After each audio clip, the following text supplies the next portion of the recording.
कितना महत्वपूर्ण हो जाता है इस तरीके के कार्यक्रम में प्रधानमंत्री का रहना। लोकसभा अध्यक्ष ने तो प्रयास किया है, कल लोकसभा अध्यक्ष ने जो कुछ किया है इस आयोजन को लेकर, उसके लिए सराहना भी की गई।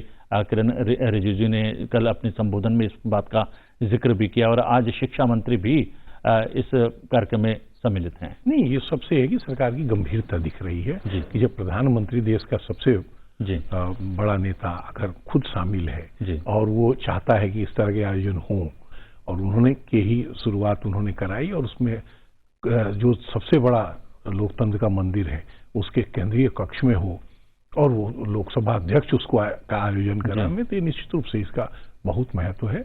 और मुझे लग रहा है कि ये निश्चित रूप से इसको अगर आगे कोरोना काल में तो हो सकता है कुछ कमियां रह गई हों, बहुत आम आदमी तक, आम युवा तक ये बात नहीं पहुंच पाई हो, लेकिन मुझे लग रहा है आने वाले समय में, अगले वर्ष जब कोरोना काल नहीं होगा तो और बेहतर तरीके से और ज्यादा भागीदारी लोगों की, युवाओं की इसमें होगी। और वही सबसे ज्यादा जरूरी है इस देश को जो विश्व गुरु बनाने और स्वावलंबन वगैरह बनाने की जो कल्पना प्रधानमंत्री की है, वो सारी चीजें तभी संभव होगी जब युवा आकर्षित होगा राजनीति की तरह और वो नीति निर्धारक बनेगा कि देश के नीति निर्माण में उसकी भागीदारी अगर होगी तो निश्चित रूप से मुझे लग रहा है कि देश आगे जाएगा। और बाकी सारी, लेकिन हमने देखा है कि आमतौर पर उच्च पदस्थ राजनेता कहते हैं लेकिन वो रस्म अदायगी बनकर रह जाता है या फिर उस पर अमल नहीं होता। लेकिन प्रधानमंत्री मोदी जब भी कुछ कहते हैं, कुछ संबोधित करते हैं, कुछ आह्वान करते हैं, तो वो एक तय समय में वो कार्य पूर्ण हो जाता है या फिर उसकी शुरुआत कम से कम हो जाती है। नहीं तो उसी का परिणाम है ना, ये दोबारा उससे बड़ी बहुमत से वो जीत के आए। क्योंकि एक बहुत बड़ा वर्ग जो भाजपा के साथ कभी नहीं जुड़ा था, जो भाजपा का कमिटेड वोटर नहीं था, उसको भी ये लगा कि ये व्यक्ति जो कहता है वो करता है, तो उसका असर पड़ा। अभी जो युवाओं का अभी ये इतना बड़ा आयोजन हुआ है, ये निश्चित रूप से प्रधानमंत्री जुड़ गए हैं। देखिए अपने टेलीविजन स्क्रीन पर प्रधानमंत्री जो कि वर्चुअली इस जो है राष्ट्रीय युवा संसद महोत्सव से जुड़ने वाले थे, वो जुड़ चुके हैं।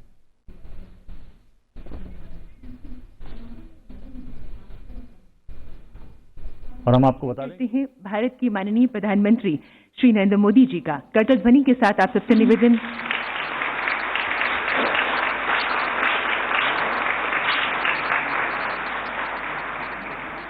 माननीय प्रधानमंत्री जी वीडियो कॉन्फ्रेंसिंग के माध्यम से हमें अपना आशीर्वाद प्रदान कर रहे हैं। स्वागत करते हैं माननीय लोकसभा अध्यक्ष श्री ओम बिरला जी का, केंद्रीय शिक्षा मंत्री आदरणीय श्री रमेश पोखरियाल निशंक जी का, केंद्रीय युवा कार्यक्रम और खेल राज्य मंत्री स्वतंत्र प्रभार आदरणीय श्री किरण रिजिजू जी का, संसद भवन के केंद्रीय कक्ष में उपस्थित सभी मान्यगण, प्रतिभागी, निर्णायक मंडल के सदस्य और पूरे देश में विभिन्न माध्यमों से जुड़े लाखों लोगों, विशेषकर युवाओं का बहुत बहुत स्वागत है। माननीय प्रधानमंत्री जी की अनुमति से कार्यक्रम आरंभ करते हुए सबसे पहले निवेदन करेंगे आदरणीय केंद्रीय युवा कार्यक्रम और खेल मंत्री श्री किरण रिजिजू जी से स्वागत उद्बोधन के लिए।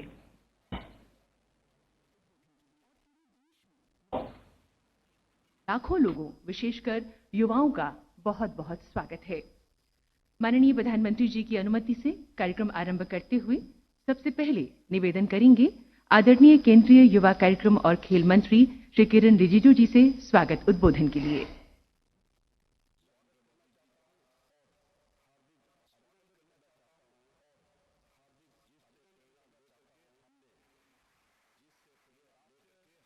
नमस्कार।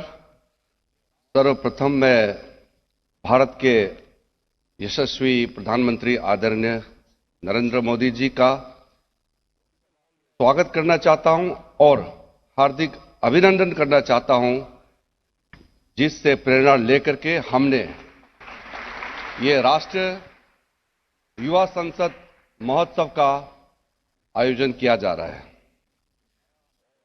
संसद के सेंट्रल हॉल में मौजूद लोकसभा के स्पीकर आदरणीय ओम बिरला जी का भी मैं स्वागत करना चाहूंगा, जिन्होंने संसद के इस सेंट्रल हॉल में इस कार्यक्रम को आयोजित करने का अवसर प्रदान किया और हमारे युवाओं को एक नया आयाम दिया है। माननीय शिक्षा मंत्री डॉक्टर रमेश पोखरियाल जी का मैं स्वागत करना चाहता हूं, जिन्होंने युवाओं की शिक्षा के लिए अनवरत प्रयत्नशील है। यहां मौजूद secretary general Rajya Sabha, secretary general Lok Sabha, सचिव युवा कार्यक्रम विभाग, सचिव खेल विभाग और अन्य गणमान्य व्यक्तियों का भी मैं स्वागत करना चाहता हूं और साथ साथ जो हमारे मुख्य केंद्र बिंदु है, हमारे प्रतिभागियों, युवा सांसद, आज यहां सेंट्रल हॉल में देश भर से जो चुने हुए 84 हमारे यूथ पार्लियामेंट्रियन यहां आए हैं और देश के कोने कोने से जुड़े हुए आज इस वर्चुअल मोड में इस युवा राष्ट्र दिवस और राष्ट्रीय युवा सांसद महोत्सव दोनों के इस मिलन के अवसर पर जुड़े हुए आप सबका मैं तहे दिल से स्वागत करना चाहता हूं। 12 जनवरी स्वामी विवेकानंद जी का जन्म दिवस है और इसी दिन हम भारतवर्ष में युवा दिवस के रूप में मनाया जाता है। इस शुभ अवसर पर आज माननीय प्रधानमंत्री जी के गरिमामयी उपस्थिति में राष्ट्रीय युवा दिवस भी मनाया जा रहा है और राष्ट्रीय युवा संसद महोत्सव का भी समापन किया जा रहा है। विगत 20 दिनों में पूरे भारतवर्ष में जिले स्तर से लेकर के पूरे राज्य में युवा महोत्सव से संबंधित प्रतियोगिताएं कराई जा रही थी और अब राष्ट्रीय पटल पर यह 12 जनवरी से आरंभ होकर के 16 जनवरी 2021 तक वर्चुअल प्लेटफॉर्म पर चलेगी। इस महोत्सव का एक मुख्य अंग राष्ट्रीय युवा संसद महोत्सव है, जिसके 84 युवा विजेता आज संसद भवन में मौजूद है इस सेंट्रल हॉल में। भारत के संसदीय प्रणाली के हृदय स्थली संसद भवन के इस सेंट्रल हॉल में युवा का संसद का ये महोत्सव मनाना, ये हमारे देश के होनहार युवाओं के लिए एक ऐतिहासिक अवसर है। युवा संसद का विचार माननीय प्रधानमंत्री जी ने व्यक्त किया था 2017 में और प्रधानमंत्री जी के व्यक्त से प्रेरणा लेते हुए वर्ष 2019 में इसका प्रथम आयोजन किया गया था। राष्ट्रीय युवा संसद महोत्सव के इस संस्करण में देश भर के 2,34,000 युवाओं ने पूर्ण उत्साह से भागीदारी की। पहली बार राष्ट्रीय युवा महोत्सव के 24वें संस्करण का आयोजन टेक्नोलॉजी के प्रयोग करते हुए हाइब्रिड मोड में किया गया है तथा इसमें रिकॉर्ड भागीदारी हुई है। मुझे ये बताते हुए हार्दिक प्रसन्नता है कि इस महोत्सव में ऑनलाइन ऑफलाइन दोनों मिलाकर के 7 लाख युवाओं ने 24 विभिन्न प्रतियोगिताओं में भाग लिया। राष्ट्रीय युवा महोत्सव में इस बार चित्रकला, संगीत, नृत्य, प्रादेशिक पोशाक, दृश्य एवं अभिव्यक्ति कला, Surya Namaskar, high altitude winter trek, पर्वतारोहण, fit India cyclothon, fit India प्रभात फेरी और विंटर अल्पाइन स्कील क्लाइंबिंग जैसे प्रतिस्पर्धाएं कराई गई। इसमें से कुछ प्रतियोगिताएं पारंपरिक रूप से कराई जाती थी, वहीं कई साहसिक गतिविधियों को इस वर्ष के राष्ट्रीय युवा महोत्सव से जोड़ा गया है। I would like to congratulate all the winners of this National Youth Parliament Festival and all the participants also. And I would like to acknowledge on this very important occasion that when Honorable Prime Minister Narendra Modi ji gave a clarion call to the nation to fight the pandemic, the youth of India had shouldered the responsibilities and they remain in the forefront of our battle against the pandemic. I congratulate all the youth of India on this momentous National Youth Day. We are very fortunate that India has a large youth force, and this huge force are going to create the Atmanirbhar Bharat. This committed force is the custodian of the spirit of Ek Bharat, Shresth Bharat, call given by Honorable Prime Minister Narendra Modi ji. I express my deepest gratitude to Honorable Prime Minister for inspiring the youth of India and for giving this huge opportunity to the youth of India and for this momentous occasion to gather here in the historic Central Hall of the Parliament of India. I once again express thanks to everybody, Honorable Speaker and the members of all the Youth Parliament delegates and all the officers who have given a platform and made this occasion a successful one. Thank you very much. Jai Hind. Thank you sir. बहुत बहुत धन्यवाद आदरणीय खेल मंत्री जी। और अब हम उद्बोधन के लिए अनुग्रह करेंगे आदरणीय केंद्रीय शिक्षा मंत्री श्री रमेश पोखरियाल निशंक जी से।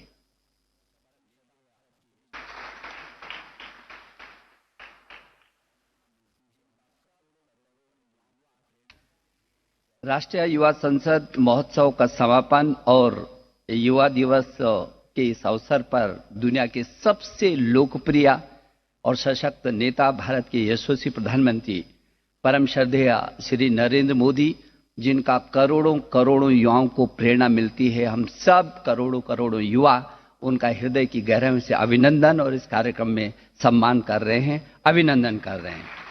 हमारे दुनिया के सबसे बड़े लोकतांत्रिक देश के भारत की माननीय लोकसभा के अध्यक्ष परम श्रद्धेय श्री ओम बिरला जी, भारत सरकार में बहुत ही लोकप्रिय मंत्री, युवा मामलों और खेल मामलों के मंत्री आदरणीय श्री किरण रिजिजू जी, सभी अधिकारी वर्ग और देश के कोने कोने से जुड़े करोड़ों युवा और जो 698 जिलों में 2,34,000 युवाओं ने जो इसमें भाग लिया है, उनमें से जो 84 युवा चुन करके आज इस ऐतिहासिक हॉल में बैठे हैं, मैं आप सबका अभिनंदन करूं, आपका सबको बधाई देना चाहता हूं। भारत पूरे विश्व का सबसे बड़ा लोकतांत्रिक देश और हमारे इस लोकतंत्र की ताकत है समावेशी संविधान में जो समाज के अंतिम छोर पर खड़े व्यक्ति के सशक्तिकरण का मार्ग प्रशस्त करता है।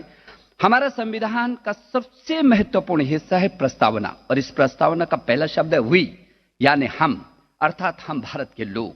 यह वाक्य भारतीय समाज और नागरिकों के प्रत्येक अंग में समाहित है और हम सबको एक राष्ट्रीय भावना से बांध करके रखता है। संसदीय एवं संवैधानिक प्रक्रिया में सबसे महत्वपूर्ण अंग किसी भी देश के नागरिक होते हैं और उनमें भी सबसे महत्वपूर्ण वर्ग होता है उसका युवा। युवाओं को अपने संवैधानिक अधिकारों की जिम्मेदारियों के प्रति जागरूक होना प्रजातांत्रिक व्यवस्था में एक अहम भूमिका निभाता है। युवाओं का सशक्तिकरण केवल युवाओं का ही नहीं अपितु राष्ट्र का भी सशक्तिकरण है और राष्ट्रीय सशक्तिकरण की इस मुहिम को हमारे देश के यशस्वी प्रधानमंत्री श्री नरेंद्र मोदी जी ने बढ़ाते हुए 2017 में अपील की थी कि युवा संसद के प्रारूप के तहत विभिन्न स्तर पर कार्यक्रम आयोजित किए जाएं ताकि संसदीय प्रणाली के प्रत्येक प्रति देश के युवा में लगाव पैदा हो, उनमें देश की व्यवस्था के प्रति जिम्मेदारी का भाव पैदा हो और व्यक्ति से समाज और समाज से राष्ट्र के निर्माण के सशक्तिकरण का अभियान तेजी से आगे बढ़ सके। और उसी की कड़ी में आज ये बहुत महत्वपूर्ण कार्यक्रम है।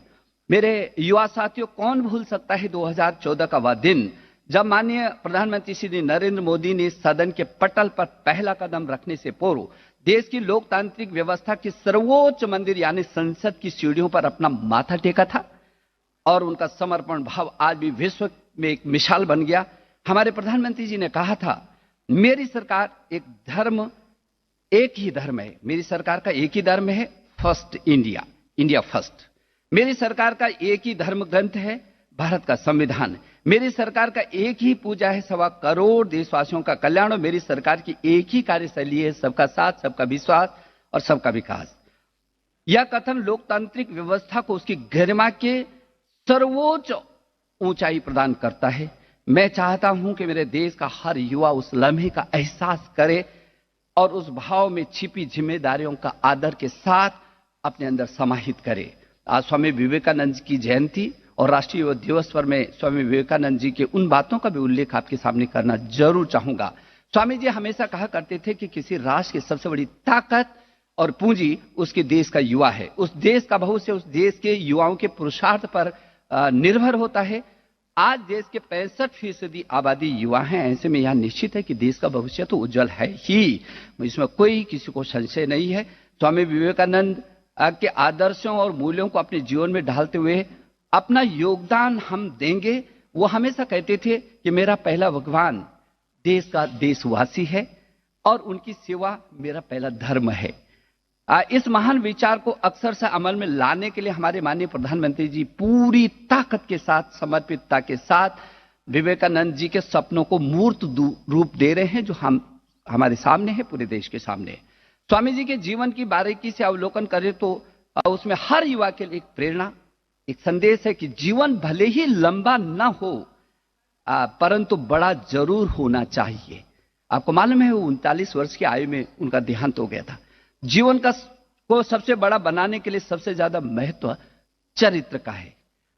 शारीरिक शुद्धि, सामाजिक शुद्धि, बौद्धिक शुद्धि और आध्यात्मिक शुद्धि के रूप में 4 स्तंभों पर खड़े हमारी व्यक्तित्व निर्माण से समाज निर्माण और समाज निर्माण से राष्ट्र निर्माण की इमारत को स्वामी जी ने हमेशा ही जिक्र किया और महज 39 साल की उम्र में शिकागो से लेकर पूरी दुनिया तक उन्होंने भारतीय ज्ञान, परंपरा, दर्शन और आध्यात्मिकता का लोहा पूरी दुनिया को मनाया।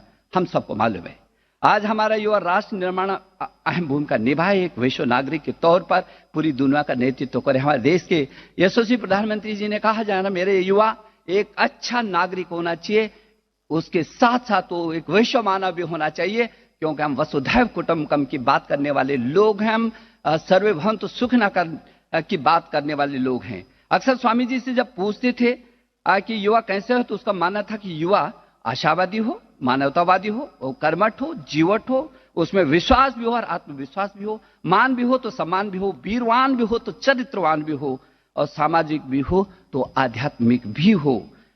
आप मेरे देश का भविष्य हैं, आप में जबरदस्त ऊर्जा है, आकांक्षाएं हैं, स्वप्न हैं और उनको पूरा करने की दृढ़ इच्छा शक्ति भी है।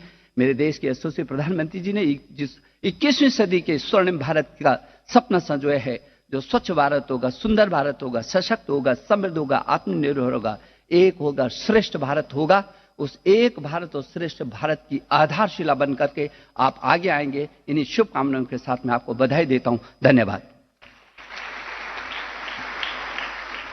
धन्यवाद आदरणीय शिक्षा मंत्री जी। माननीय प्रधानमंत्री जी ने विगत महोत्सव में युवाओं को संबोधित करते हुए कहा था कि युवाओं की ऊर्जा का, उत्साह का कोई पार नहीं है। वे अतीत का बोझ नहीं ढोते, सो ताजगी से ओतप्रोत रहते हैं। युवाओं के जोश और जज्बे को सलाम करता ये युवा एंथम।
साथ बढ़ेंगे, साथ लड़ेंगे, एक साथ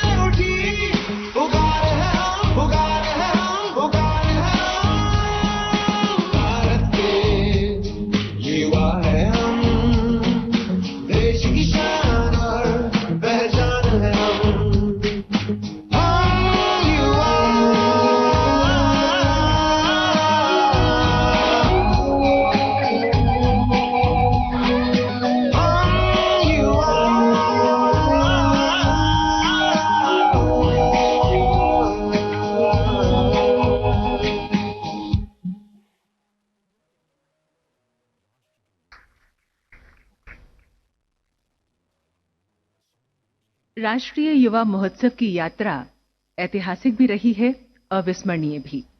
आइए इस यात्रा की मुख्य उपलब्धियों और पड़ावों से पुनः विचरते हैं इस वीडियो क्लिप के माध्यम से। राष्ट्र के यूथ आइकन स्वामी विवेकानंद जी के विचार हमें और देश के युवा को हमेशा से ही प्रेरित करते आए हैं। और उस समय जब पूरा विश्व ठहरा हुआ था, तब क्या राष्ट्र के युवा का मन और मस्तिष्क भी ठहरा हुआ था? बिल्कुल नहीं। युवा सपनों को, आकांक्षाओं को रोकना नहीं चाहिए, उन्हें उन्मुक्त गगन में उड़ने देना चाहिए, क्योंकि युवा नए आइडिया से, फ्रेशनेस से वो भरा हुआ होता है, ऊर्जा होती है, तेजस्विता होती है, शार्पनेस होती है, उस पर अतीत का बोझ नहीं होता। युवा विचार, उनकी ऊर्जा और उनकी प्रतिभा को दिशा देना किसी भी राष्ट्र की प्रगति के लिए आवश्यक रहा है। इसलिए सर्वव्यापी इस महामारी के बीच में युवा महोत्सव का आयोजन एक कठिन चुनौती थी, पर पूरे देश के युवा को एक मंच पर लाना, उनको प्रोत्साहित करना, ये भी जरूरी था। इसलिए इस वर्ष 24वां राष्ट्रीय युवा महोत्सव ऑनलाइन माध्यम से आयोजित हुआ। पिछले 20 दिनों में राष्ट्र ने युवा प्रतिभा और इच्छा शक्ति का एक अविस्मरणीय उदाहरण देखा है। राज्यों के स्तर पर अनेक जगहों पर 7 लाख से ज्यादा युवाओं ने 24 प्रतियोगिताओं में भाग लिया। देश के युवा वर्ग को रचनात्मक और सकारात्मक गतिविधियों में शामिल रखना हमारी प्राथमिकता रही है। हिमालयन माउंटेनियरिंग इंस्टीट्यूट दार्जिलिंग के साथ मिलकर इस वर्ष कई आयोजन किए गए।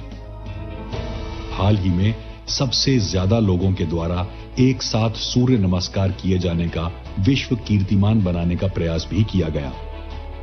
इंडियन माउंटेनियरिंग फाउंडेशन के सहयोग से उत्तराखंड के हिमालयों में winter alpine skills climbing camp का आयोजन किया जा रहा है।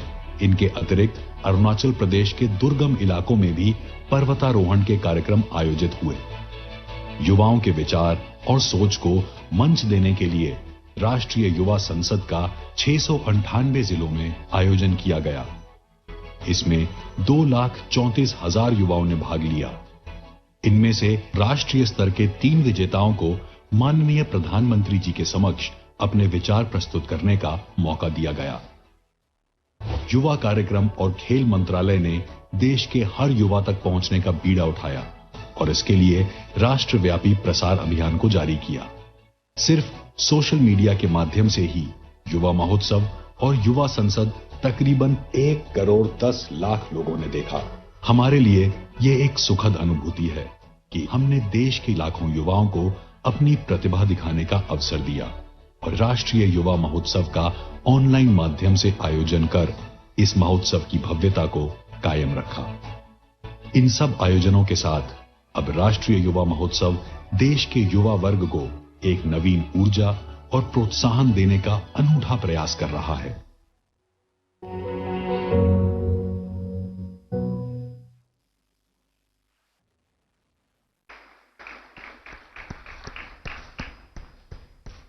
अब हम संबोधन के लिए निवेदन करेंगे माननीय लोकसभा अध्यक्ष श्री ओम बिरला जी से।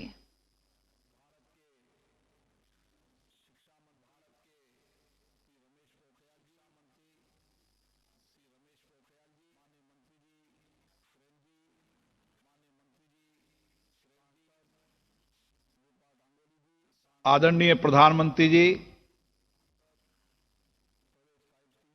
भारत के शिक्षा मंत्री श्री रमेश पोखरियाल जी, माननीय मंत्री जी किरण जी, सांसद रूपा गांगुली जी, सांसद प्रवेश साहिब सिंह जी और जज के रूप में यहाँ प्रफुल्ल केतकर जी, राज्यसभा लोकसभा के महासचिवगण, युवा एवं खेलकूद के सचिवगण, देश भर से आए मेरे युवा प्रतिभागी साथियों, युवा भाइयों और बहनों, आज मैं माननीय प्रधानमंत्री जी का अभिनंदन करता हूं कि वो आज इस 2021 के समापन समारोह में जुड़े हैं। माननीय प्रधानमंत्री जी का प्रेरणादायी विचार हमेशा हम सब युवाओं को प्रेरित भी करता है, प्रोत्साहित भी करता है।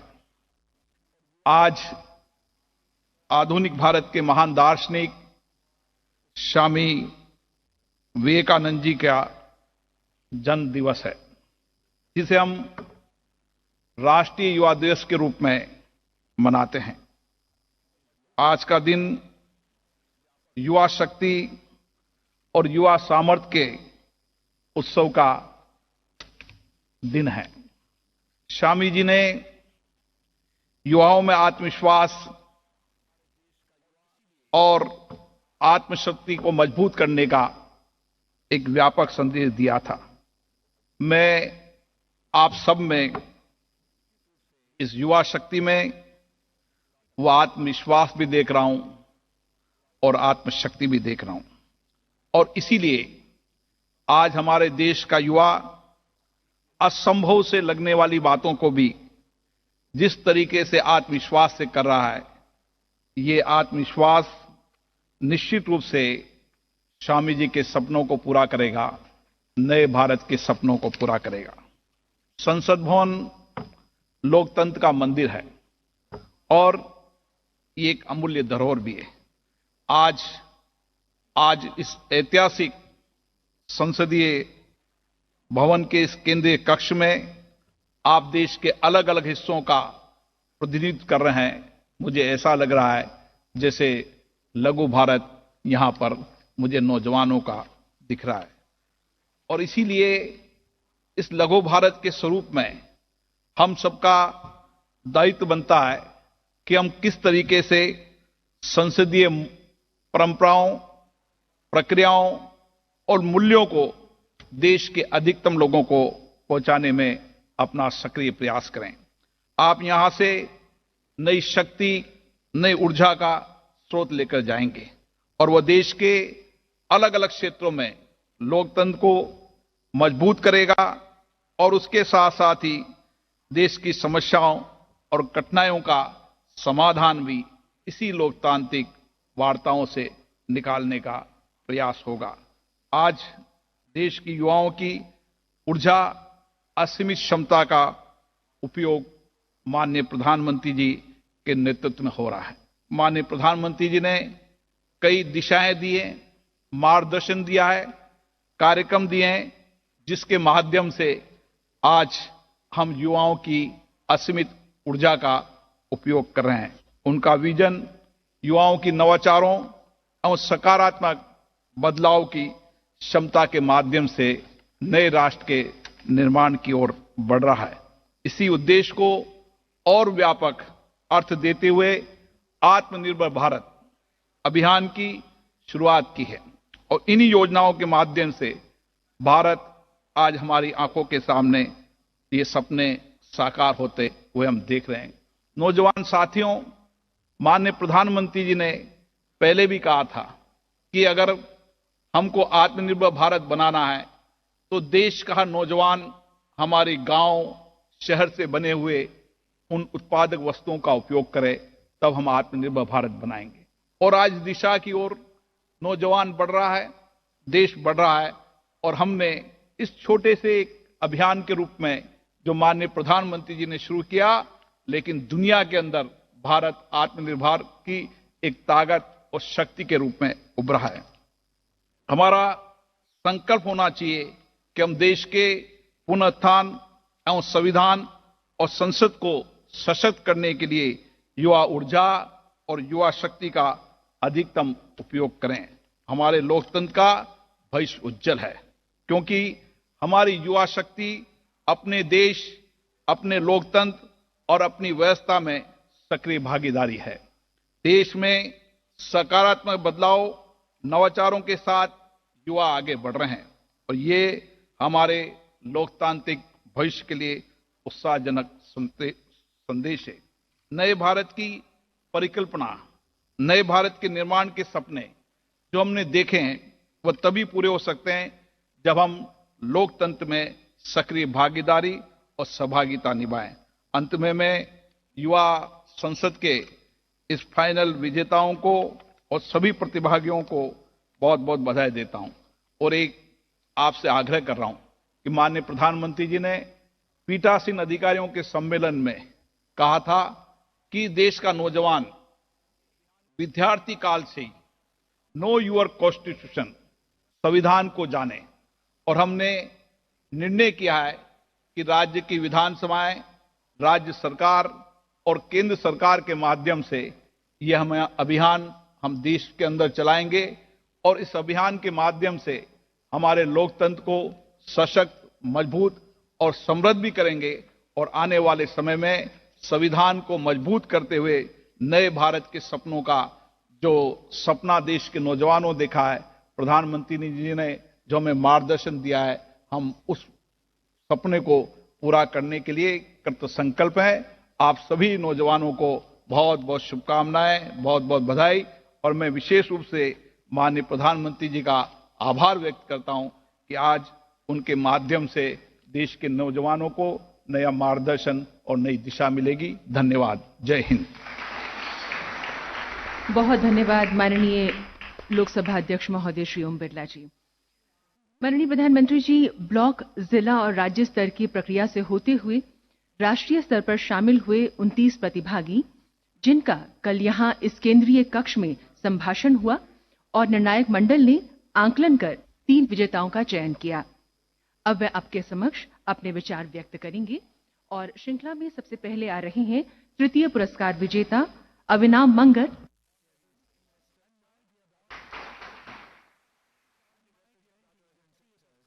जो बदल दे हवा का रूह भी बाह शक्ति से, जो बदल दे देश की सूरत हिम्मत और लगन से, है वो युवा जो करते सपनों को हकीकत अपने जज्बे व सपनों के दम पे। Honorable Prime Minister, Sir, honored guests and dignitaries, and my dear brothers and sisters, I am Avinam, proudly representing the state of Kanchenjunga, Sikkim. An initiative launched by our Honorable Prime Minister amidst the pandemic to make India an economic superpower was Atmanirbhar Bharat and Be Vocal for Local. This initiative will make India's local market highly globally integrated, which will witness foreign investors. Be Vocal for Local will not just only develop economy, but will also work for the welfare of the society. Therefore, it's economy plus welfare. Under Vocal for Local, market localization will help us conserve and preserve our culture and heritage, and also help us in doubling and multiplying the tribal economy. Digital India initiative can power Be Vocal for Local initiative. Instagram and Facebook could be the new global market where local vendors and sellers could reach out to the entire world. To contribute to the policy, Quality Assurance Cell could be established to ensure that the quality is met to the global expectations. Empowering women by empowering the cottage industry, mainly knitting, crocketing, handloom and handicrafts. Sikkim under this scheme has a huge ocean of possibilities. As an organic state, small farmers and farm outlets could also have huge market value internationally.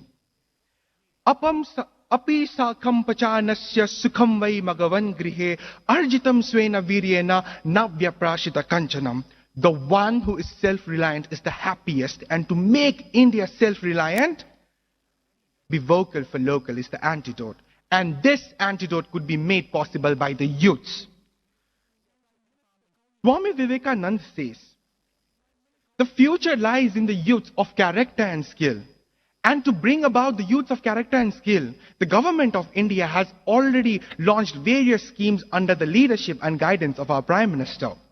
Some of them are Prime Minister Financial Empowerment Scheme, Make in India, Made in India, Prime Minister Kaushal Vikas Yojana, Fit India, Prime Minister New Entrepreneur Startup in India, and with the new Education Policy 2020, we shall surely have youths of character.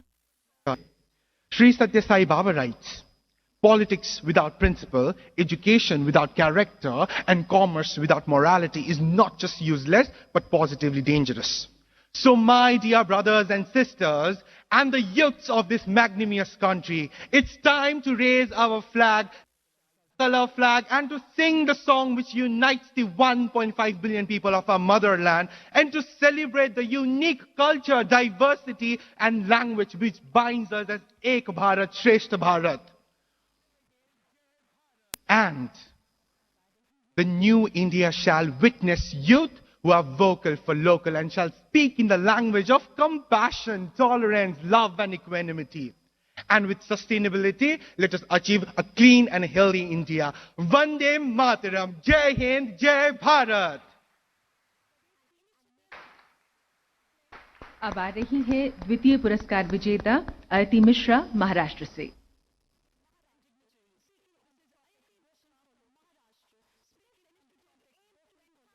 Pathway to transform India into an economic superpower. Initiative that is a perfect blend of the Swadeshi and Make in India campaigns.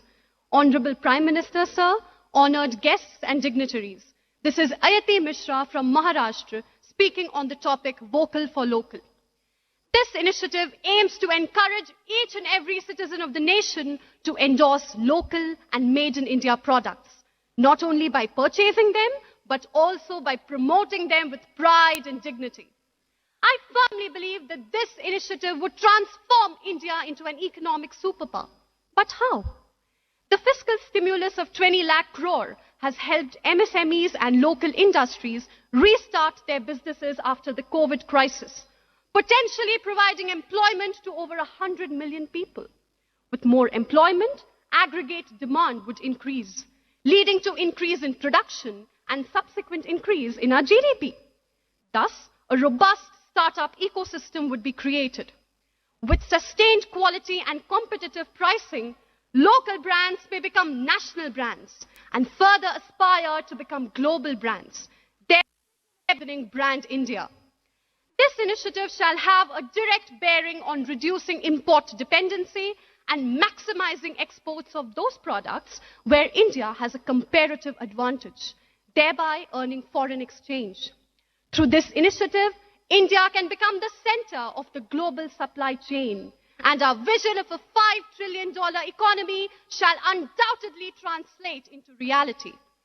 To realize our dream of Vocal for Local and Atmanirbhar Bharat, I suggest the following: adequate emphasis on education, skill development and training, establishment of production centers and proper infrastructure, incentivization of innovation and R&D, and usage of innovative strategies and digital tools by local brands for marketing and advertising.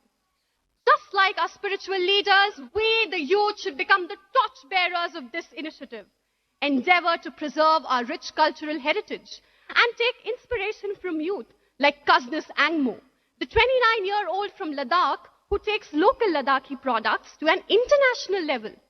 Disha Singh, who promotes Indian handicrafts through her startup, and many, many more. Even through the COVID crisis, the grit and determination of our local enterprises catapulted India towards becoming the second largest manufacturer of PPE kits and one of the prime exporters of masks and PPE kits. स्वदेशी सिर्फ एक शब्द नहीं, यह हमारी पहचान है. आज जो भी बड़े विदेशी ब्रांड्स हैं, वो भी तो कभी लोकल थे. लोकल पर वोकल होकर ही वो आज बड़े बने.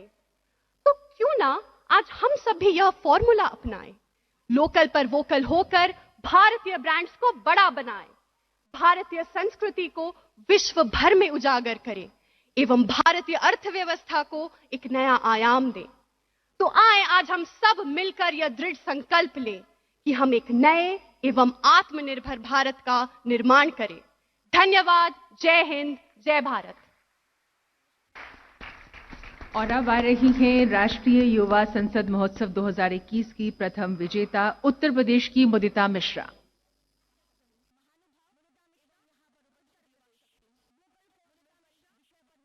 वरिष्ठ हैं, विशिष्ट हैं, विकास पुंज निष्ठ हैं, समग्र सृष्टि पृष्टि के जगत गुरु वशिष्ठ हैं, ऐसे हमारे माननीय प्रधानमंत्री जी, मंचस्थ महानुभाव एवं यहां पर उपस्थित युवा शक्ति. Mudita Mishra, Uttar Pradesh, vocal for local विषय पर विचाराभिव्यक्ति हेतु उपस्थित हूं। मेरी मातृभूमि भारत, जो मानव सभ्यता के इतिहास की आरंभिक 3 सहस्राब्दियों अर्थात 3000 वर्षों के लगभग संपूर्ण कालखंड में विश्व भर की सबसे समृद्ध अर्थव्यवस्था रही, जिसकी सिंधु सभ्यता की समृद्धि का शोर मेसोपोटामिया और मिस्र ने सुना, जिसके उत्पादों व हस्तशिल्प का डंका पूरे रेशम मार्ग में बजता था और जिसके पश्चिमी तट समुद्री मार्गों के जरिए पूरे विश्व की अर्थव्यवस्था की धुरी बन गए। वही भारत आज फिर जाग उठा है सिंधु सभ्यता की भव्यता के साथ, विक्रमादित्य के विक्रम और चाणक्य के बुद्धि विवेक के साथ। जाग उठा है विश्व भर को हतप्रभ कर देने वाली चेतना और क्रांति के साथ। भारत जाग उठा है मेरे, आपके, हम सभी के भीतर। महोदय, हाल के कुछ दिनों में वोकल फॉर लोकल के महामंत्र के साथ जब हमने दीपावली के दिए पास के रमुआ के चाक से खरीदे, जब हमने लोकल सप्लाई चेन पर भरोसा दिखाया, जब हमने किसी बाहरी ब्रांड के वस्त्रों की जगह खादी के न्यू फैशन स्टाइल गारमेंट्स को वरीयता दी, तभी बड़ी तीव्र गति से देश का रथ बढ़ चला विश्व की सबसे बड़ी आर्थिक महाशक्ति बनने की ओर। वस्तुतः प्रकृति ने भारतवर्ष को अनेकानेक संसाधनों व लाभांशों का उपहार दिया है। यह स्थिति भारत के उत्पादों को एक बेहतर आधार प्रदान करती है। ऐसे में जब वोकल फॉर लोकल की चेतना के साथ हम 125 करोड़ लोग भारतीय उत्पादों के साथ खड़े हो गए हैं, तो अब एक सकारात्मक चक्र उत्पन्न होगा, जो विनिर्माण, हार्डवेयर एवं सॉफ्टवेयर सेक्टर तथा सर्विस सेक्टर उत्पादकों को technological innovations, research and development तथा स्टेट ऑफ द आर्ट से जोड़ेगा और इस तरह भारत के उत्पाद गुणवत्ता की दृष्टि से उत्तरोत्तर प्रगति करते चले जाएंगे और विश्व में स्थापित होंगे नए कीर्तिमान। वह दिन दूर नहीं जब हमारे लोकल उत्पाद ग्लोबल होंगे। मित्रों, यह तो सर्वविदित है कि एक कुशल नेतृत्व तथा सभी देशवासियों की चेतना ने वैश्विक परिदृश्य पर योग को आज एक अद्भुत स्थान पर स्थापित कर दिया है। आयुर्वेद व पारंपरिक चिकित्सा के क्षेत्र में भी पूरा विश्व भारत की ओर देख रहा है। भारत में पारंपरिक स्वास्थ्य विज्ञान हेतु पर्यटन की अपार संभावनाएं सृजित हो चुकी हैं। ये परिणाम हमें प्रेरित करते हैं।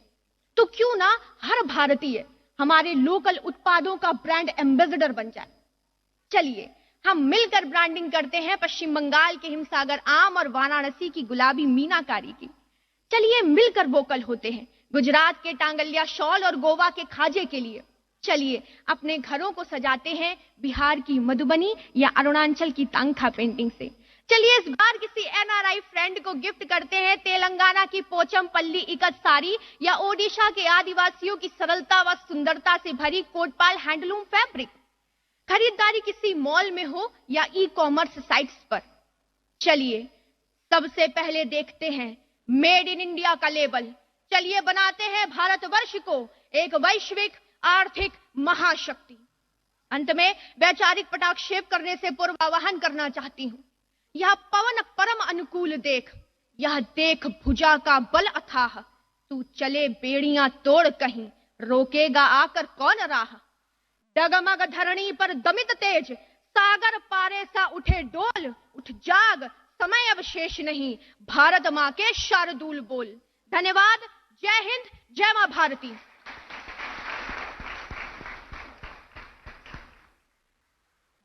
ये है भारत का युवा जिसके विचार अभी हम सुन रहे थे। माननीय प्रधानमंत्री जी की युवाओं को राष्ट्र निर्माण से जोड़ने की इच्छा का ही प्रतिफलन है राष्ट्रीय युवा संसद महोत्सव। हम माननीय प्रधानमंत्री जी से निवेदन करेंगे, कृपया अपने आशीर्वचनों से हमें अनुग्रहित करने की कृपा करें।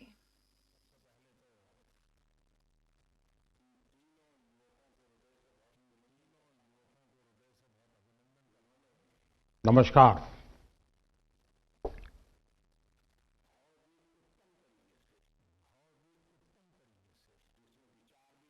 मैं सबसे पहले तो इन तीनों युवकों को हृदय से बहुत अभिनंदन करता हूं कि उन्होंने बहुत ही उत्तम तरीके से, जिसमें विचार भी थे, वक्तृत्व कला भी थी धारा प्रवाह, विचार प्रवाह बहुत ही सटीक तरीके से प्रस्तुति थी। आत्मविश्वास से भरा उनका व्यक्तित्व था। इन तीनों साथियों को, हमारे युवा साथियों को विजेता होने के लिए मैं बहुत हृदय से अभिनंदन करता हूं।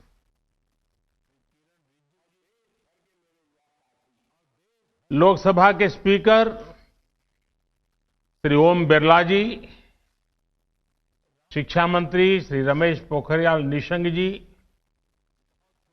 खेल और युवा मामलों के मंत्री श्री किरण रिजिजू जी और देश भर के मेरे युवा साथी, आप सभी को राष्ट्रीय युवा दिवस की बहुत बहुत शुभकामनाएं।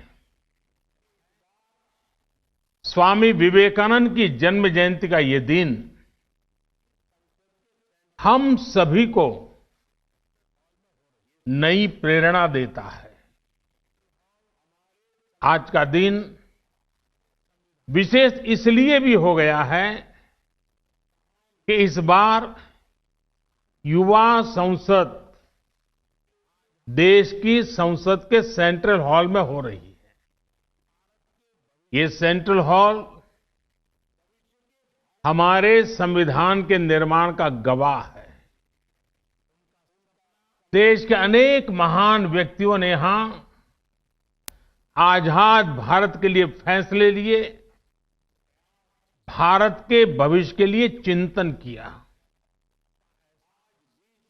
भविष्य के भारत को लेकर उनका सपना, उनका समर्पण, उनका साहस, उनका सामर्थ्य, उनके प्रयास, इसका एहसास आज भी सेंट्रल हॉल में होता है। और साथियों, आप जहां बैठे हैं उसी सीट पर जब संविधान की निर्माण प्रक्रिया चली थी, इस देश के किसी न किसी गणमान्य महापुरुष वहां बैठे होंगे। आप आज उस सीट पर बैठे हैं। मन में कल्पना कीजिए कि जिस जगह पे देश के वो महापुरुष बैठे थे, आज वहां आप बैठे हैं। देश को आपसे कितनी अपेक्षाएं हैं।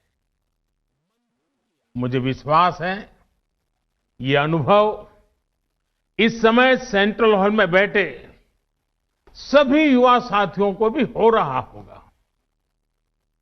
आप सभी ने जो यहां संवाद किया, मंथन किया, वो भी बहुत महत्वपूर्ण है। इस दौरान स्पर्धा में जो विजेता हुए हैं, उनको मैं बधाई देता हूं, अपनी शुभकामनाएं देता हूं।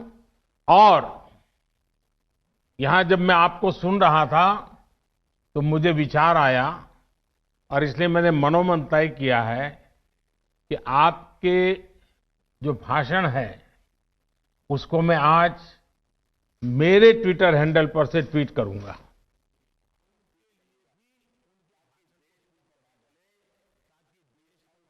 और आप तीन का ही करूंगा ऐसा नहीं।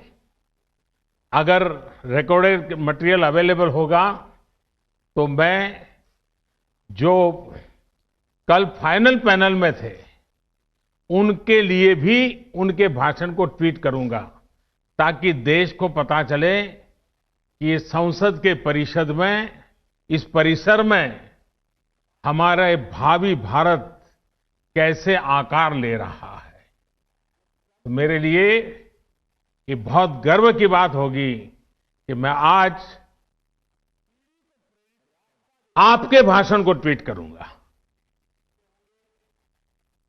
साथियों, स्वामी जी ने जो देश और समाज को दिया है, वो समय और स्थान से परे हर पीढ़ी को प्रेरित करने वाला है, रास्ता दिखाने वाला है।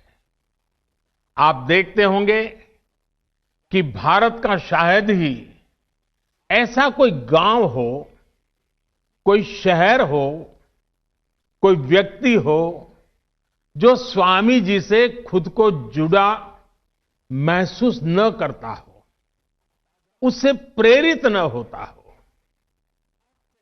स्वामी जी की प्रेरणा ने आजादी की लड़ाई को भी नई ऊर्जा दी थी। गुलामी के लंबे कालखंड ने भारत को हजारों वर्षों की अपनी ताकत और ताकत के एहसास से दूर कर दिया था। स्वामी विवेकानंद ने भारत को उसकी वो ताकत याद दिलाई, एहसास कराया। उनके सामर्थ्य को उनके मन मस्तिष्क में पुनर्जीवित किया, राष्ट्रीय चेतना को जागृत किया।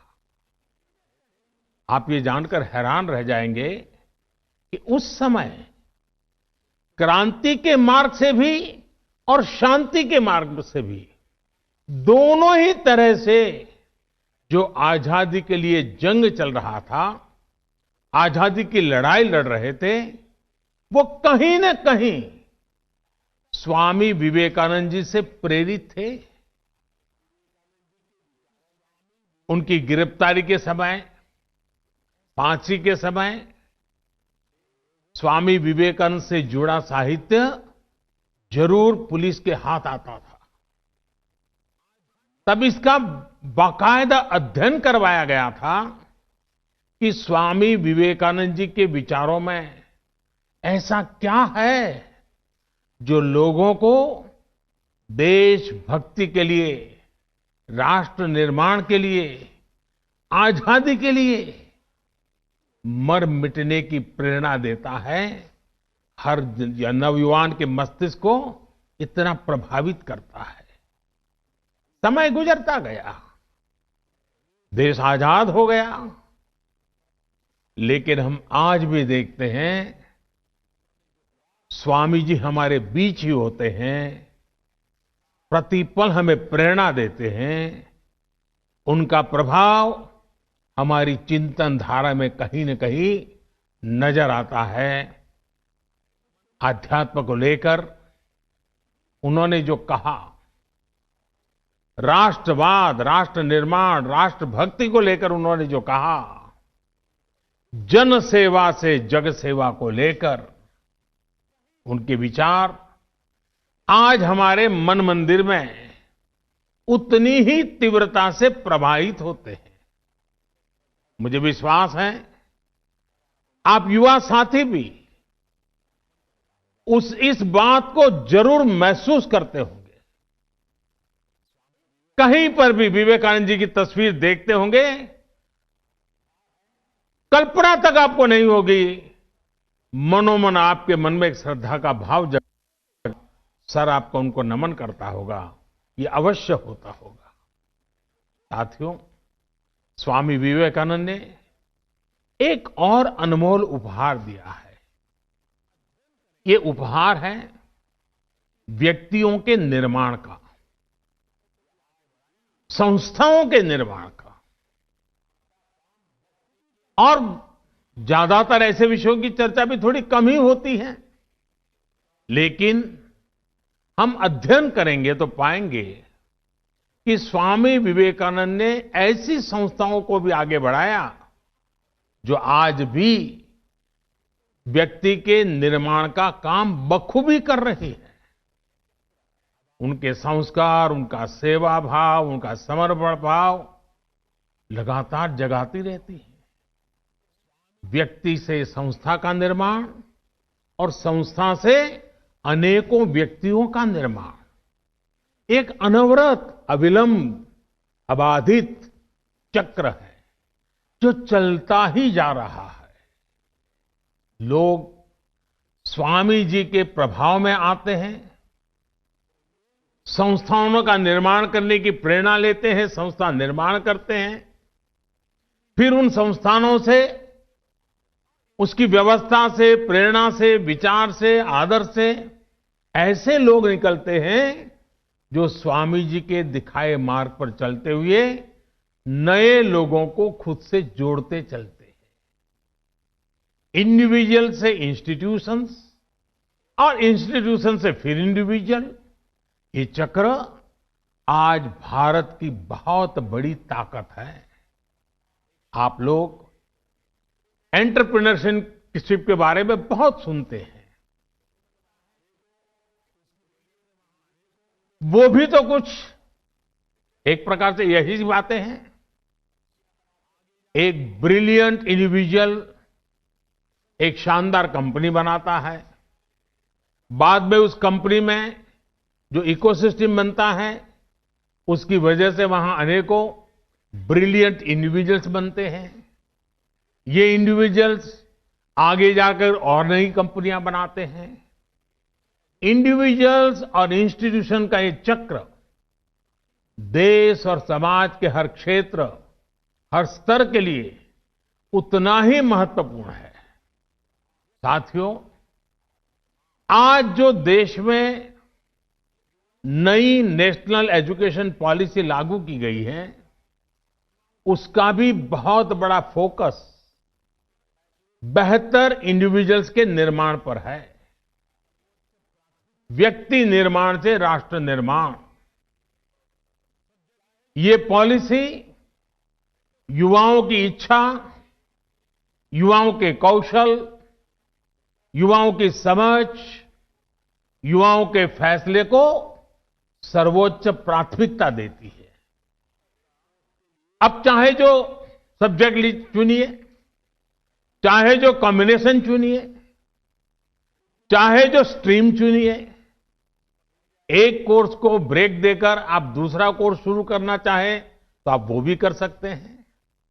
अब ये नहीं होगा कि पहले वाले कोर्स के लिए आपने जो मेहनत की थी वो बेकार हो जाएगी।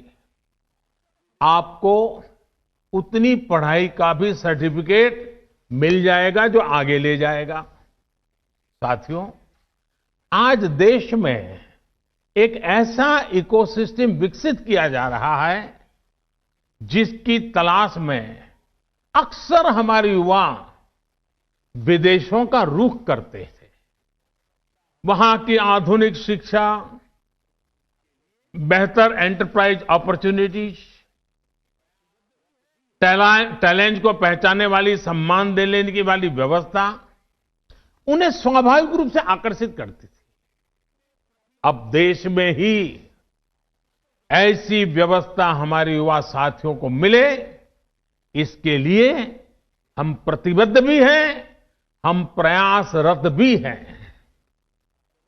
हमारा युवा खुलकर अपनी प्रतिभा, अपने सपनों के अनुसार खुद को विकसित कर सके, इसके लिए आज एक एनवायरनमेंट तैयार किया जा रहा है, इकोसिस्टम तैयार की जा रही है।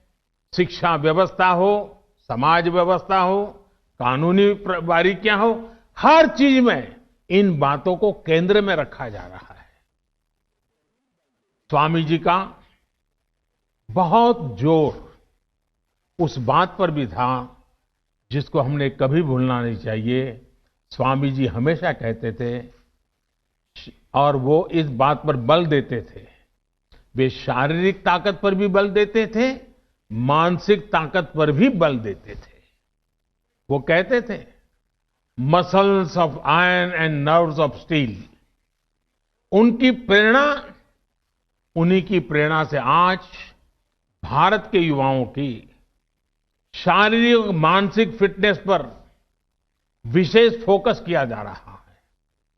फिट इंडिया मूवमेंट हो, योग के प्रति जागरूकता हो, या फिर स्पोर्ट्स से जुड़े आधुनिक इंफ्रास्ट्रक्चर का निर्माण, ये युवाओं को मानसिक और शारीरिक रूप से सुदृढ़ कर रहे हैं। साथियों, आजकल आप लोग कुछ टर्म्स बार बार सुनते होंगे, आपके कान पे आता रहता है। पर्सनालिटी डेवलपमेंट या तो फिर टीम मैनेजमेंट। इनकी बारीकियों को भी आप स्वामी विवेकानंद का अध्ययन करने के बाद और आसानी से समझ पाएंगे। पर्सनालिटी डेवलपमेंट का उनका मंत्र था, बिलीव इन योरसेल्फ। अपने आप पर भरोसा करो, अपने आप पर विश्वास करो।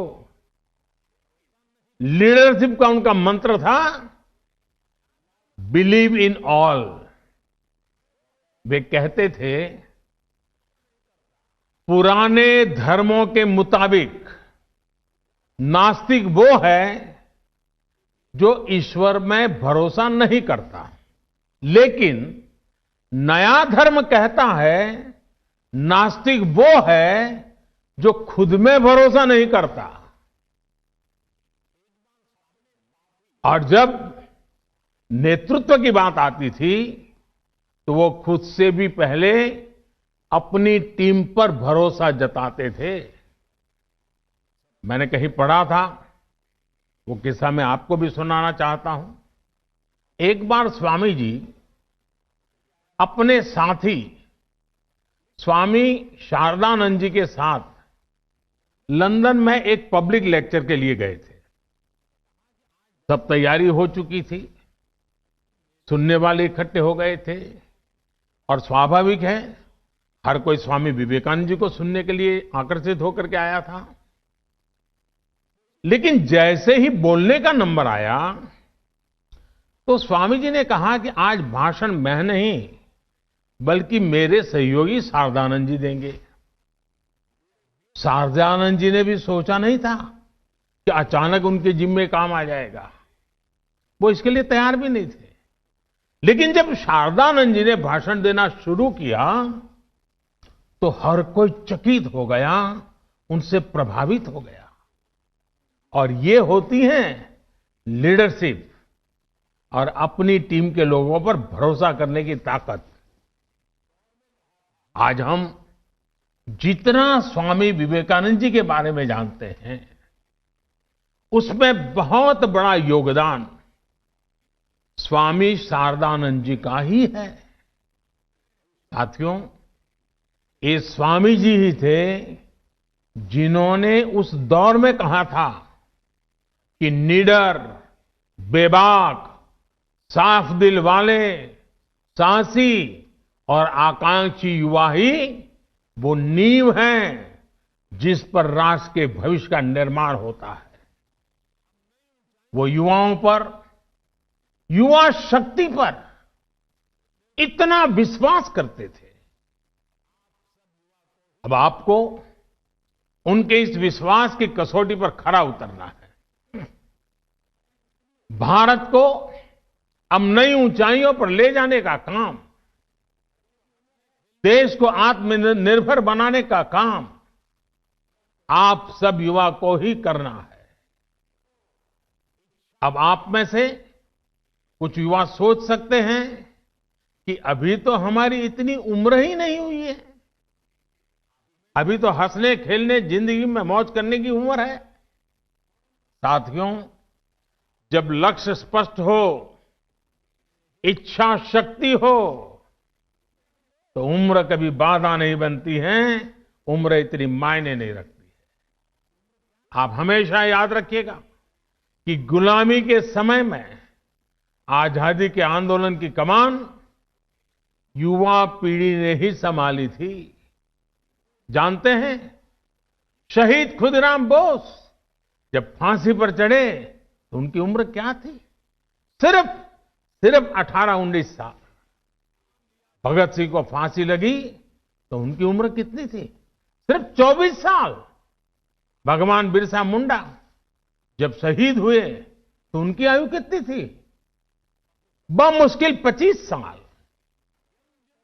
उस पीढ़ी ने ये ठान लिया था कि देश की आजादी के लिए ही जीना है, देश की आजादी के लिए मरना है।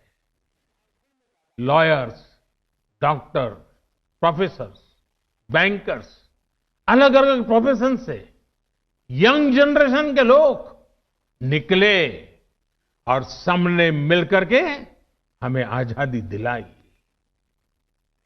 साथियों, हम उस कालखंड में पैदा हुए हैं, क्योंकि मैं भी आजाद हिंदुस्तान में जन्मा हूं। मैंने गुलामी देखी नहीं है, और मेरे सामने आप जो बैठे हैं, आप भी सब आजादी में पैदा हुए हैं। हमें देश की स्वतंत्रता के लिए मरने का मौका नहीं मिला, लेकिन हमें आजाद भारत को आगे बढ़ाने के लिए मौका जरूर मिला है। ये मौका हमें गंवाना नहीं है। साथियों, आजादी के 75 साल लेकर आजादी से 100 साल होने तक, ये आने वाले 25-26 साल बहुत ही महत्वपूर्ण है। 2047 जब आजादी के 100 साल होंगे, ये 25-26 साल की यात्रा बहुत महत्वपूर्ण है। साथियों, आप भी सोचिए, आप आज जिस उम्र में हैं, अब से जो समय शुरू हो रहा है अपना, वो आपके जीवन का स्वर्णिम काल है, उत्तम काल है। और वही कालखंड भारत को भी आजादी के 100 साल की तरफ ले जा रहा है। मतलब आपके विकास की ऊंचाइयां, आजादी के 100 साल की सिद्धियां, दोनों कदम से कदम मिलाकर के चल रही है। मतलब आपकी जिंदगी के आने वाले 25-26 साल, देश के आने वाले 25-26 साल के बीच बहुत बड़ा तालमेल है, बहुत बड़ी अहमियत है। अपने जीवन में इन वर्षों में सर्वोच्च प्राथमिकता देश को दीजिए, देश की सेवा को दीजिए। विवेकानंद जी कहते थे कि ये सदी भारत की है। इस सदी को, भारत की सदी, हमारी युवा पीढ़ी को ही बनाना है। आप जो भी करिए, जो भी फैसला लीजिए, उसमें जरूर सोचिए कि इससे देश का क्या हित होगा। साथियों, स्वामी विवेकानंद जी कहते थे कि हमारे युवाओं को आगे आकर राष्ट्र का भाग्य विधाता बनना चाहिए। इसलिए ये आपकी जिम्मेदारी है कि भारत के भविष्य का नेतृत्व करें। और आपकी ये जिम्मेदारी देश की राजनीति को लेकर के भी है,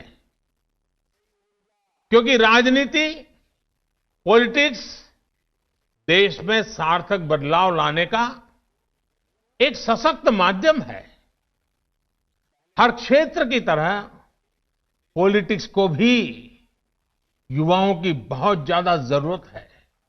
नई सोच, नई ऊर्जा, नए सपने, नया उमंग, देश की राजनीति को इसकी बहुत जरूरत है।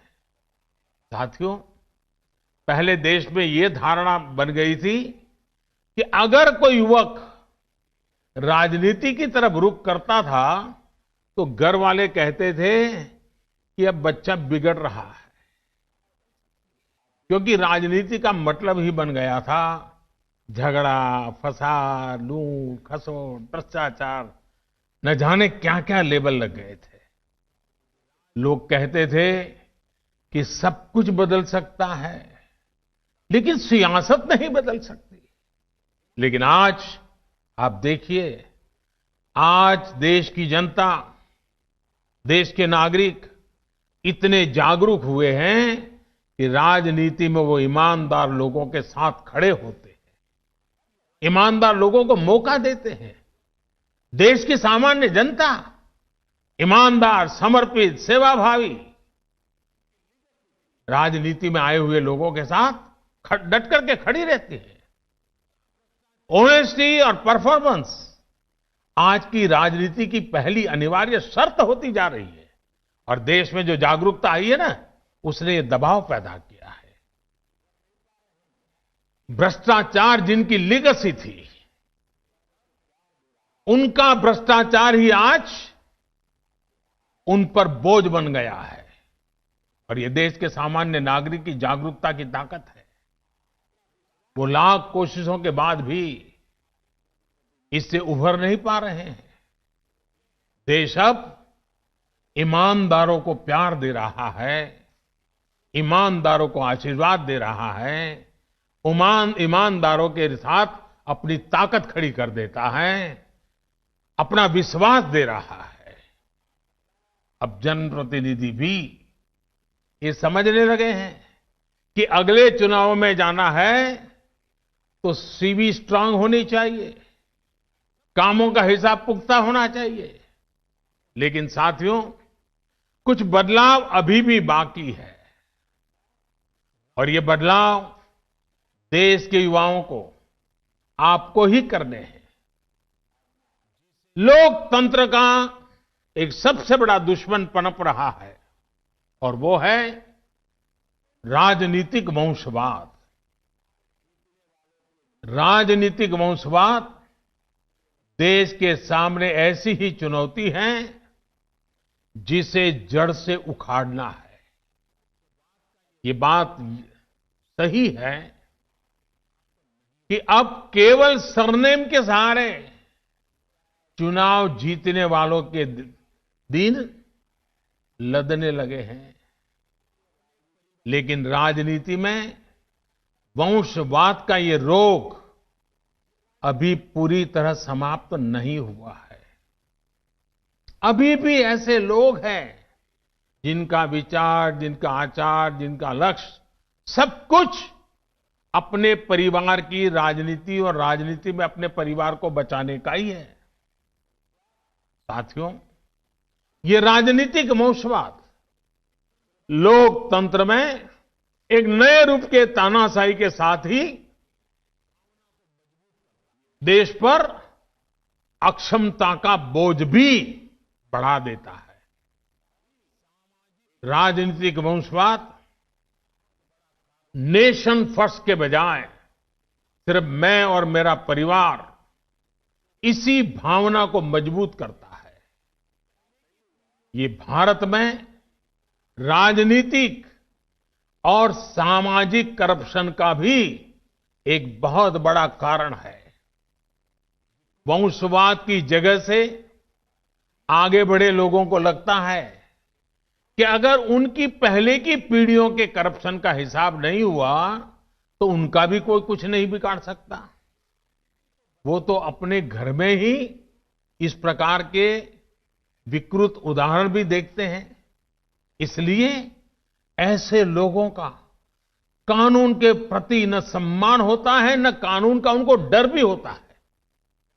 साथियों, इस स्थिति को बदलने का जिम्मा देश की जागरूकता पर है, देश की युवा पीढ़ी पे है और राष्ट्रयाम जागरयाम व्यायाम इसी मंत्र को लेकर के जीना है। आप राजनीति में ज्यादा से ज्यादा संख्या में आए, बढ़ चढ़ करके हिस्सा लेना पाना बनने के इरादे से नहीं, कुछ कर गुजरने के इरादे से आइए। आप अपनी सोच, अपने विजन को लेकर आगे बढ़े,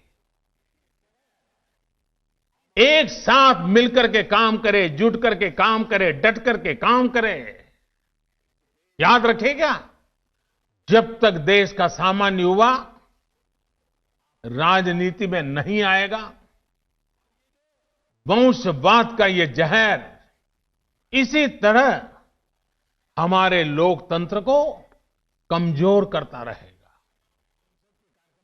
इस देश के लोकतंत्र को बचाने के लिए आपका राजनीति में आना जरूरी है। और ये जो लगातार हमारे युवा विभाग के द्वारा मॉक संसद के कार्यक्रम चलाए जा रहे हैं, देश के विषयों पर युवा मित्र मिलकर के चर्चा करें, देश के युवाओं को भारत के सेंट्रल हॉल तक लाया जाए, इसके पीछे मकसद भी यही है कि देश की नई युवा पीढ़ी को हम तैयार करें ताकि वो हमारे साथ आने वाले दिनों में देश का नेतृत्व करने के लिए आगे आए, आगे बढ़े। आपके सामने स्वामी विवेकानंद जैसा महान मार्गदर्शक है। उनकी प्रेरणा से आप जैसे युवा राजनीति में आएंगे तो देश और भी मजबूत होगा। साथियों, स्वामी विवेकानंद जी युवाओं को एक और बहुत महत्वपूर्ण मंत्र देते थे। वो कहते थे, किसी आपदा या परेशानी से भी ज्यादा महत्वपूर्ण है उस आपदा से ली गई सीख। आपने उसमें से क्या सीखा? हमें आपदाओं में संयम की भी जरूरत होती है, साहस की भी जरूरत होती है। आपदा हमें ये सोचने का भी अवसर देती है कि जो बिगड़ा है हम वही दोबारा बना लें या नए सिरे से एक नए निर्माण की नींव रखें। कई बार हम एक संकट, किसी आपदा के बाद कुछ नया सोचते हैं तो फिर देखते हैं कि उस नई सोच ने कैसे पूरा भविष्य बदल दिया। आपने भी अपने जीवन में महसूस किया होगा। मेरा मन करता है कि आज एक अनुभव मैं आपके सामने जरूर आपके सामने रखूं। 2001 में जब गुजरात के कच्छ में भूकंप आया था तो कुछ ही पल में सब कुछ तबाह हो गया था। पूरा कच्छ एक प्रकार से मौत की चादर ओढ़ करके सोया था। सारी इमारतें जमींदोज हो चुकी थी। जो हालत थी उसे देखकर लोग कहते थे कि अब कच्छ हमेशा हमेशा के लिए बर्बाद हो गया। इस भूकंप के कुछ महीने बाद मुझे गुजरात का मुख्यमंत्री के रूप में दायित्व निभाने की जिम्मेवारी आ गई। चारों तरफ गूंज यही थी, तब तो गुजरात गया, अब तो गुजरात बर्बाद हो गया, अब कच्छ बर्बाद, यही सुन रहा था। हमने एक नई अप्रोच के साथ काम किया, एक नई रणनीति के साथ आगे बढ़े। हमने सिर्फ इमारतें ही फिर से नहीं बनाई, बल्कि प्रण लिया कि कच्छ को विकास की नई ऊंचाई पर पहुंचाएंगे। तब वहां न उतनी सड़कें थी, न बिजली व्यवस्था ठीक थी, न ही पानी आसानी से नहीं मिलता था। हमने हर व्यवस्था सुधारी। हम सैकड़ों किलोमीटर लंबी नहरें बनाकर कच्छ तक पानी लेकर गए, पाइपलाइन से पानी ले गए। कच्छ की हालत ऐसी थी कि वहां टूरिज्म के बारे में कोई सोच भी नहीं सकता था। उल्टा हर साल हजारों लोग कच्छ से पलायन कर जाते थे। अब आज हालत ऐसे हैं कि बरसों पहले कच्छ छोड़कर गए लोग आज वापस लौटने लगे हैं। आज कच्छ में लाखों टूरिस्ट रणोत्सव में आनंद लेने के लिए पहुंचते हैं। यानी आपदा में हमने आगे बढ़ने का अवसर खोजा। साथियों, उस समय भूकंप के दौरान ही एक और बड़ा काम हुआ था जिसकी उतनी चर्चा नहीं होती है। आजकल कोरोना के समय में आप लोग डिजास्टर मैनेजमेंट एक्ट का जिक्र खूब सुनते होंगे। इस दौरान तमाम सरकारी आदेश इसी एक्ट को आधार बनाकर जारी किए गए। लेकिन इस एक्ट की भी एक कहानी है। कच्छ भूकंप के साथ इसका एक रिश्ता है और मैं ये भी शायद आपको बताऊंगा तो आपको खुशी होगी। साथियों, पहले हमारे देश में डिजास्टर मैनेजमेंट ये कृषि विभाग का हिस्सा रहता था, उसी का काम समझा जाता था। क्योंकि हमारे यहां डिजास्टर का मतलब होता था बाढ़ या सूखा। ज्यादा पानी गिर गया तो वो डिजास्टर, ज्यादा पानी कम पड़ गया तो वो डिजास्टर। बाढ़ वगैरह आती थी तो खेती का मुआवजा वगैरह देना, यही काम प्रमुखतः डिजास्टर मैनेजमेंट का होता था।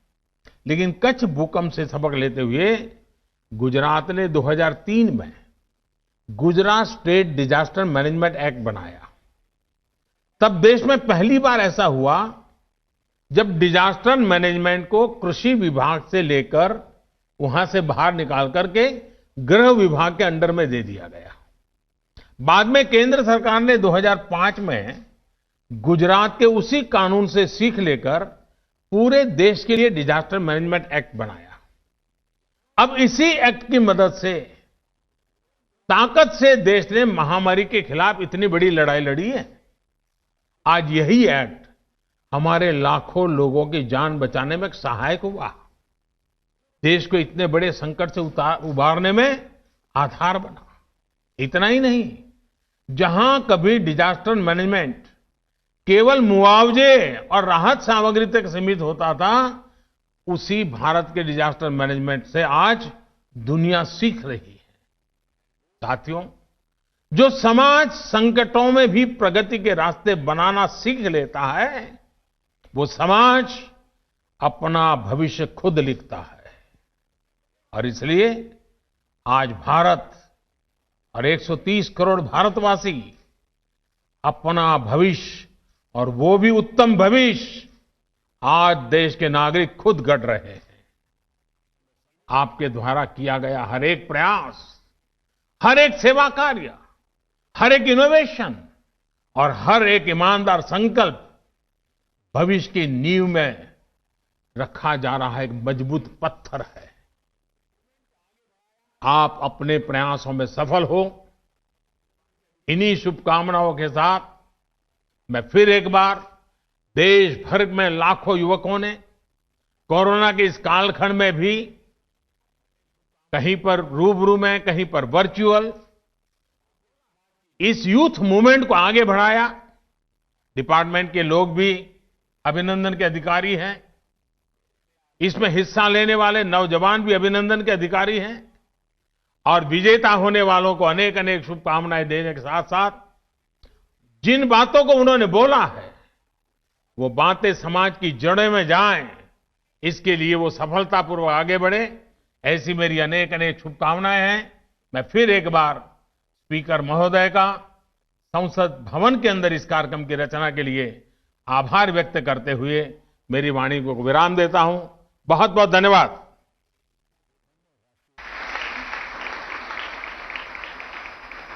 बहुत बहुत धन्यवाद माननीय प्रधानमंत्री जी, आपकी प्रेरणा, प्रोत्साहन और आशीर्वचनों।